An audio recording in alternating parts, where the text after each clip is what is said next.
ಇವತ್ತೊಂದು super duper snacks recipe ಜೊತೆಗೆ ಬಂದಿದ್ದೀನಿ. ತುಂಬ ಪ್ರೋಟೀನ್ ಅಂಶ ಇರುತ್ತೆ, ಹಾಗೆ ಸಖತ್ತು ಟೇಸ್ಟಿಯಾಗಿರುತ್ತೆ. ಸೋಯಾ ಚಂಕ್ಸ್ನ ಉಪಯೋಗಿಸ್ಕೊಂಡು ಕಟ್ಲೆಟ್ ಮಾಡೋದು ಹೇಗೆ ಅಂತ ತೋರಿಸ್ಕೊಡ್ತೀನಿ. ಇದನ್ನು ಮಾಡಿದ್ರೆ ಮನೇಲಿ ಚಿಕ್ಕವರಿಂದ ದೊಡ್ಡವರವ್ರಿಗೆ ಎಂಜಾಯ್ ಮಾಡ್ಕೊಂಡು ತಿಂತಾರೆ. ಖಂಡಿತ ರೆಸಿಪಿನ ಟ್ರೈ ಮಾಡಿ. ನಮಸ್ತೆ, ಶುಶಿ ಅಡುಗೆ ಚಾನಲ್ಗೆ ನಿಮ್ಮೆಲ್ಲರಿಗೂ ಸ್ವಾಗತ. ಬನ್ನಿ ಈ ರೆಸಿಪಿನ ಹೇಗೆ ಮಾಡ್ಕೊಳ್ಳೋದು ಅಂತ ನೋಡೋಣ. ಮೊದಲಿಗೆ ಒಂದು ಅಗಲವಾಗಿರೋ ಪಾತ್ರೆ ತೊಗೊಂಡು 1 ಕಪ್ಪಷ್ಟು ಸೋಯಾ ಚಂಕನ್ನ ಹಾಕ್ಕೊಂಡಿದ್ದೀನಿ. ಇದಕ್ಕೆ ಚೆನ್ನಾಗಿ ಕುದೀತಾ ಇರೋ ನೀರನ್ನ ಹಾಕ್ಕೋಬೇಕು. ನೋಡಿ, ಈ ಥರ ಚೆನ್ನಾಗಿ ಕುದೀತಾ ಇರೋ ನೀರನ್ನ ಹಾಕ್ಕೊಂಡು ಒಂದು ಅರ್ಧ ಟೀ ಸ್ಪೂನಷ್ಟು ಉಪ್ಪು ಹಾಕ್ಕೊಂಡು ಮಿಕ್ಸ್ ಮಾಡಿ ಒಂದು 10 ನಿಮಿಷ ಇದನ್ನು ನೆನೆಯೋಕ್ಕೆ ಬಿಡಬೇಕು.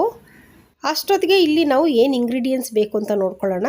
ಒಂದು 3ರಿಂದ 4 ಹಸಿಮೆಣಸಿನ್ಕಾಯಿ, 2 ಈರುಳ್ಳಿ, 2 ಕಡ್ಡಿ ಕರಿಬೇವಿನ ಸೊಪ್ಪು, ಒಂದು ಅರ್ಧ ಹಿಡಿಯಷ್ಟು ಕೊತ್ತಂಬರಿ ಸೊಪ್ಪನ್ನ ತೆಗೆದಿಟ್ಕೊಂಡಿದ್ದೀನಿ. ಈಗ ಈರುಳ್ಳಿನೆಲ್ಲನೂ ಸಣ್ಣದಾಗಿ ಹೆಚ್ಕೊಂಬಿಡೋಣ. ಈ ಥರ ಸಣ್ಣದಾಗಿ ಹೆಚ್ಕೋಬೇಕು. ತುಂಬ ದಪ್ಪ ಇದ್ದರೆ ಬಾಯಿಗೆ ಸಿಗುತ್ತೆ, ಅದಕ್ಕೋಸ್ಕರ ಇಲ್ಲಿ ನೋಡಿ ತೋರಿಸ್ತಾ ಇದ್ದೀನಲ್ಲ, ಈ ಥರ ಸಣ್ಣಗೆ ಹೆಚ್ಕೊಳ್ಳೋಣ. ಅದೇ ರೀತಿ ಕೊತ್ತಂಬರಿ ಸೊಪ್ಪನ್ನ ಕೂಡ ನಾವು ಸಣ್ಣದಾಗಿ ಹೆಚ್ಕೋಬೇಕು. ಈ ಥರ ರುಚಿಯಾದ ಅಡುಗೆಗಳಿಗೆ, ಹೆಲ್ದಿ ರೆಸಿಪಿಗಳಿಗೆ ದಯವಿಟ್ಟು ಶುಶಿ ಅಡುಗೆ ಚಾನಲ್ನ ಸಬ್ಸ್ಕ್ರೈಬ್ ಮಾಡ್ಕೊಳ್ಳಿ.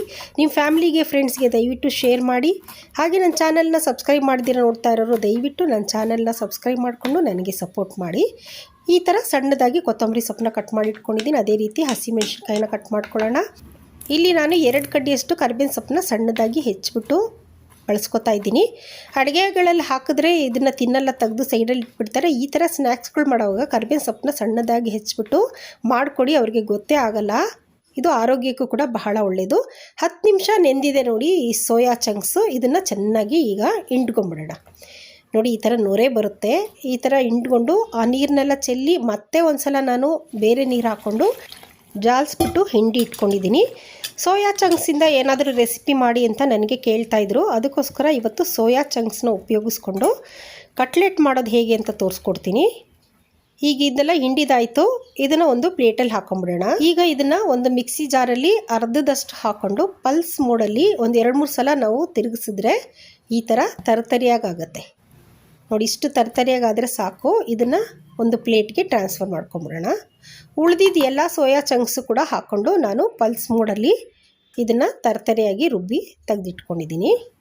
ಇದನ್ನು ಕೂಡ ಪ್ಲೇಟಲ್ಲಿ ಹಾಕ್ಕೊಂಬಿಡೋಣ. ನೋಡಿ, ಇಷ್ಟು ತರತರಿಯಾಗಿದ್ದರೆ ಸಾಕು. ತುಂಬ ದಪ್ಪಗಿರಬಾರ್ದು, ತುಂಬ ನುಣ್ಣಗಿರಬಾರ್ದು. ಇದನ್ನು ಸೈಡಿಗೆ ಇಟ್ಕೊಂಬಿಡೋಣ. ಇಲ್ಲಿ 2 ದೊಡ್ಡ ಸೈಜು ಆಲೂಗಡ್ಡೆನ ನಾನು ಬೇಯಿಸಿಟ್ಕೊಂಡಿದ್ದೀನಿ. ಈಗ ಇದ್ರ ಸಿಪ್ಪೆನೆಲ್ಲನೂ ತೆಗೆದುಬಿಡೋಣ. ನೋಡಿ, ಸಿಪ್ಪೆ ಎಲ್ಲ ತೆಗೆದು ಇಟ್ಕೊಂಡಿದ್ದೀನಿ. ಇದನ್ನು ಒಂದು ಅಗಲವಾಗಿರೋ ಪಾತ್ರೆಗೆ ಹಾಕ್ಕೊಂಡು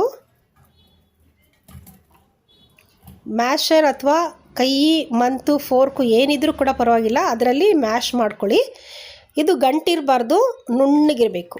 ನೋಡಿ, ಈ ಥರ ಸ್ವಲ್ಪನೂ ಎಲ್ಲೂ ಗಂಟಿಲ್ದಿರ ಈ ಥರ ನುಣ್ಣಗೆ ಮ್ಯಾಶ್ ಮಾಡಿಕೊಂಡು ನಾವು ತರತರಿಯಾಗಿ ರುಬ್ಬಿಟ್ಕೊಂಡಿದ್ದೀವಲ್ಲ ಸೋಯಾ ಚಂಕ್ಸು, ಅದನ್ನು ಸೇರಿಸ್ಕೊತಾ ಇದ್ದೀನಿ.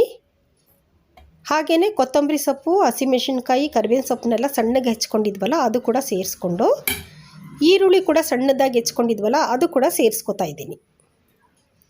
ಈಗ ಇದಕ್ಕೆ 1 ಟೀ ಸ್ಪೂನಷ್ಟು ಅಚ್ಕಾರದ ಪುಡಿ, 1 tea spoon garam masala powder, 1 tea spoon ಧನಿಯಾ ಪುಡಿ, ಅರ್ಧ ಟೀ ಸ್ಪೂನು ಜೀರಿಗೆ ಪುಡಿ, ಅರ್ಧ ಟೀ ಸ್ಪೂನು ಕಾಳು ಮೆಣಸಿನ ಪುಡಿ, ಅರ್ಧ ಚಮಚ ಉಪ್ಪು, ಹಾಗೆ ಅರ್ಧ ಚಮಚ ಕಾಶ್ಮೀರಿ ಚಿಲ್ಲಿ ಪುಡಿ ಹಾಕ್ಕೊಂಡು ಇದನ್ನು ಚೆನ್ನಾಗಿ ಮಿಕ್ಸ್ ಮಾಡಬೇಕು. ನೋಡಿ, ಈ ಥರ ಚೆನ್ನಾಗಿ ಎಲ್ಲನೂ ಬೆರೆತ್ಕೋಬೇಕು. ಈರುಳ್ಳಿ, ಹಸಿಮೆಣಸಿನ್ಕಾಯಿ, ಕರಿಬೇವಿನ ಸೊಪ್ಪು, ಆಲೂಗಡ್ಡೆ ಹಾಕಿದ್ವಲ್ಲ ಅದೆಲ್ಲ ಚೆನ್ನಾಗಿ ಬೆರೆತ್ಕೋಬೇಕು. ಆ ಥರ ಇದನ್ನು ಮಿಕ್ಸ್ ಮಾಡ್ಕೊಳ್ಳೋಣ. ಇಲ್ಲಿ ನಾನು ನಿಂಬೆಹಣ್ಣು ರಸ ಹಾಕೋದು ಮರ್ತೋಗಿದ್ದೆ.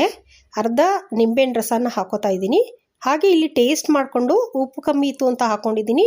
ಇಲ್ಲಿ ನಿಮಗೆ ಖಾರ, ಉಪ್ಪು ಏನು ಬೇಕಾದರೂ ನಿಮಗೆ ಟೇಸ್ಟಿಗೆ ಅನುಗುಣವಾಗಿ ಸೇರಿಸ್ಕೋಬೋದು. ಮತ್ತೆ ಒಂದು ಸಲ ಇದನ್ನೆಲ್ಲನೂ ಚೆನ್ನಾಗಿ ಮಿಕ್ಸ್ ಮಾಡ್ಕೊಳ್ಳೋಣ. ಈವ್ನಿಂಗ್ ಸ್ನ್ಯಾಕ್ಸ್ಗೆ ಮಾಡಿಕೊಡಿ, ಮಕ್ಕಳು ಬಹಳ ಇಷ್ಟಪಟ್ಟು ತಿಂತಾರೆ, ಅಷ್ಟೊಂದು ಟೇಸ್ಟಿಯಾಗಿರುತ್ತೆ. ನೋಡಿ, ಈ ಥರ ಉಂಡೆ ಮಾಡೋ ಹದಕ್ಕೆ ಬರಬೇಕು. ಈಗ ಒಂದು ಚಿಕ್ಕ ಬೌಲ್ನ ತೊಗೊಂಡು 2 ಟೇಬಲ್ ಸ್ಪೂನಷ್ಟು ಕಾರ್ನ್ಫ್ಲವರ್ನ ಹಾಕ್ಕೊಂಡಿದ್ದೀನಿ. ಸ್ವಲ್ಪ ನೀರು ಹಾಕ್ಕೊಂಡು ಇದನ್ನು ಗಂಟಿಲ್ದಿರೋ ಥರ ಕಲಿಸ್ಕೋಬೇಕು. ಬ್ರೆಡ್ ಕ್ರಮ್ಸ್ ಅಂತ ಅಂಗಡಿಗಳಲ್ಲಿ ಸಿಗುತ್ತೆ, ಅದನ್ನು ಒಂದು ಪ್ಲೇಟಲ್ಲಿ ಹಾಕೋತಾ ಇದ್ದೀನಿ. ಈಗ ನಮಗೆ ಯಾವ ಸೈಜ್ ಬೇಕೋ ನೋಡಿಕೊಂಡು ಒಂದು ಉಂಡೆ ಥರ ತಗೊಂಡು ಇನ್ನೊಂದು ಕೈಯಲ್ಲಿ ಇದನ್ನು ಈ ಥರ ತಟ್ಬಿಟ್ಟು ರೌಂಡಾಗಿ ಶೇಪ್ ಮಾಡ್ಕೋಬೇಕು. ನೋಡಿ, ಈ ಥರ ಸುತ್ತೂ ಶೇಪ್ ಮಾಡಿಕೊಂಡು ಒಂದು 5-6 ಮಾಡಿ ಇಟ್ಕೊಂಡಿದ್ದೀನಿ ನಾನು ಒಟ್ಟಿಗೆ. ನೋಡಿ, ತೋರಿಸ್ತಾ ಇದ್ದೀನಿ. ಈ ಥರ ಒಂದು 5-6 ಮಾಡಿ ಇಟ್ಕೊಂಡು ಕಾರ್ನ್ಫ್ಲವರ್ ಮಿಕ್ಸ್ಚರ್ ಇರುತ್ತಲ್ಲ ಅದರಲ್ಲಿ ಒಂದು ಫೋರ್ಕ್ ಅಥವಾ ಒಂದು ಸ್ಪೂನ್ ಯಾವುದೇ ಸಹಾಯದಿಂದ 2 ಕಡೆ ಈ ಥರ ಚೆನ್ನಾಗಿ ಡಿಪ್ ಮಾಡಬೇಕು. ಅದಾದಮೇಲೆ ಇಲ್ಲಿ ಬ್ರೆಡ್ ಕ್ರಮ್ಸ್ ಇರುತ್ತಲ್ಲ, ಬ್ರೆಡ್ ಕ್ರಮ್ಸಲ್ಲಿ ಚೆನ್ನಾಗಿ ಮಿಕ್ಸ್ ಮಾಡ್ಕೋಬೇಕು. ಸುತ್ತಲೂ ಈ ಥರ ಸೆಕ್ಯೂರ್ ಮಾಡ್ಕೋಬೇಕು. ನೋಡಿ, ಈ ಥರ ಟೋಟಲಾಗಿ ಒಂದು 5ನ ಮಾಡಿ ಇಟ್ಕೊಂಡಿದ್ದೀನಿ ನಾನು ಆಲ್ರೆಡಿ ಸ್ಟವ್ ಹಚ್ಬಿಟ್ಟು ಒಂದು ಬಾಣಲಿ ಇಟ್ಬಿಟ್ಟು ಶಾಲೋ ಫ್ರೈಗೆ ಎಣ್ಣೆ ಎಷ್ಟು ಬೇಕೋ ಅಷ್ಟು ಎಣ್ಣೆ ಹಾಕಿ ಕಾಯಕ್ಕಿಟ್ಟಿದ್ದೀನಿ. ಇದು ಕಾದಿದೆ. ಈಗ ಒಂದೊಂದೇ ಕಟ್ಲೆಟ್ಸ್ನ ಎಣ್ಣೆಯಲ್ಲಿ ಹಾಕೊಂಬಿಡೋಣ. ನೋಡಿ, ಈ ಥರ ನಾನು ಟೋಟಲಾಗಿ 5 ಕಟ್ಲೆಟ್ಸ್ನ ಹಾಕ್ಕೊಂಡಿದ್ದೀನಿ. ಬಾಣಲಿಯಲ್ಲಿ ಎಷ್ಟು ಇಡಿಸುತ್ತೋ ಅಷ್ಟೇ ಹಾಕ್ಕೊಳ್ಳಿ. ತುಂಬ ಹಾಕ್ಬಿಟ್ರೆ ಕರೆಕ್ಟಾಗಿ ಬೇಯೋದಿಲ್ಲ. ಅದಕ್ಕೋಸ್ಕರ ನಾನು ಇಲ್ಲೇ 5 ಹಾಕ್ಕೊಂಡಿದ್ದೀನಿ. ನಿಮಗೆ ಬಾಣಲಿಯಲ್ಲಿ ಎಷ್ಟು ಇಡಿಸುತ್ತೋ ಅಷ್ಟು ಹಾಕ್ಕೊಂಡು 1 ನಿಮಿಷ ಬಿಟ್ಬಿಟ್ಟು ಮತ್ತೆ ಇದನ್ನು ಮುಗ್ಚಾಕ್ಕೊಳ್ಳಿ. ಉರಿ ಮಾತ್ರ ಲೋ ಫ್ಲೇಮ್ ಅಥವಾ ಮೀಡಿಯಮ್ ಫ್ಲೇಮಲ್ಲಿ ಇಟ್ಕೊಂಡೆ ಬೇಯಿಸ್ಕೋಬೇಕು. ಹೈ ಫ್ಲೇಮಲ್ಲಿ ಇಡಬೇಡಿ, ಸೀದೋಗ್ಬಿಡುತ್ತೆ. ನೋಡಿ, ಈ ಥರ ಮುಗ್ಚಾಕ್ಕೊಂಡು ಮತ್ತೆ 1 ನಿಮಿಷ ಇದನ್ನು ನಾವು ಬೇಯಿಸ್ಕೋಬೇಕು. ನೋಡಿ, ಈ ಥರ ಗೋಲ್ಡನ್ ಬ್ರೌನ್ ಕಲರ್ ಬರೋವರೆಗೂ ಬೇಯಿಸ್ಕೊಂಡು ಒಂದು ಪ್ಲೇಟ್ಗೆ ಟಿಶ್ಯೂ ಪೇಪರ್ ಹಾಕ್ಕೊಂಡು ಅದ್ರ ಮೇಲೆ ಈ ಕಟ್ಲೆಟ್ಸ್ನೆಲ್ಲ ತೆಗೆದು ಹಾಕೊಂಬಿಡೋಣ. ಎಣ್ಣೆ ಎಕ್ಸ್ಟ್ರಾ ಇದ್ದರೆ ಟಿಶ್ಯೂ ಪೇಪರೆಲ್ಲ ಹೀರ್ಕೊಂಬಿಡುತ್ತೆ. ಉಳಿದಿದ್ದು ಎಲ್ಲನೂ ಇದೇ ಥರನೇ ಮಾಡ್ಕೊಳ್ಳಿ. ತೋರಿಸ್ತಾ ಇದ್ದೀನಿ ನೋಡಿ, ಈ ಥರ ಎಣ್ಣೆ ಕಾದಿರಬೇಕು. ಒಂದೊಂದೇ ಕಟ್ಲೆಟ್ಸ್ನ ಹಾಕ್ಕೊಂಡು 1 ನಿಮಿಷ ಈ ಕಡೆ ಬೇಯಿಸ್ಬಿಟ್ಟು ಅದಾದಮೇಲೆ ಮುಗ್ಚಾಕ್ಕೊಂಡು 2 ಕಡೆನೂ ತಿರುಗಿಸ್ಬಿಟ್ಟು ನೀಟಾಗಿ ಬೇಯಿಸ್ಕೊಳ್ಳಿ. ಗೋಲ್ಡನ್ ಕಲರ್ ಬರಬೇಕು. ನೋಡಿ, ಇಷ್ಟು ಚೆನ್ನಾಗಿದೆ ಕಲರು. ಈ ಕಲರ್ ಬರೋವರೆಗೂ ಬೇಯಿಸ್ಕೊಂಡು ತೆಗೆದ್ಬಿಟ್ಟು ಒಂದು ಪ್ಲೇಟ್ಗೆ ಟ್ರಾನ್ಸ್ಫರ್ ಮಾಡ್ಕೊಂಬಿಡಿ. ನೋಡಿ, ಈ ಥರ ಉಳಿದಿದ್ದೆಲ್ಲ ಕಟ್ಲೆಟ್ಸ್ನ ನಾನು ಮಾಡಿಟ್ಕೊಂಡಿದ್ದೀನಿ. ಮೇಲೆ ಕ್ರಿಸ್ಪಿಯಾಗಿದೆ. ಸೌಂಡ್ ಕೇಳಿಸ್ಕೊಳ್ಳಿ.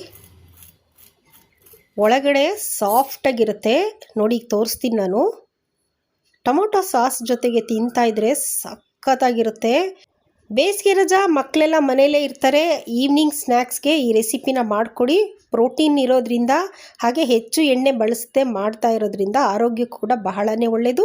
ಟೇಸ್ಟ್ ಕೂಡ ಸಖತ್ತಾಗಿರುತ್ತೆ. ಈ ಥರ ರುಚಿಯಾದ ರೆಸಿಪಿಗಳಿಗೆ ದಯವಿಟ್ಟು ಶುಶಿ ಅಡುಗೆ ಚಾನಲ್ನ ಸಬ್ಸ್ಕ್ರೈಬ್ ಮಾಡ್ಕೊಳ್ಳಿ. ನಿಮ್ಮ ಫ್ಯಾಮಿಲಿಗೆ, ಫ್ರೆಂಡ್ಸ್ಗೆ ದಯವಿಟ್ಟು ಶೇರ್ ಮಾಡಿ.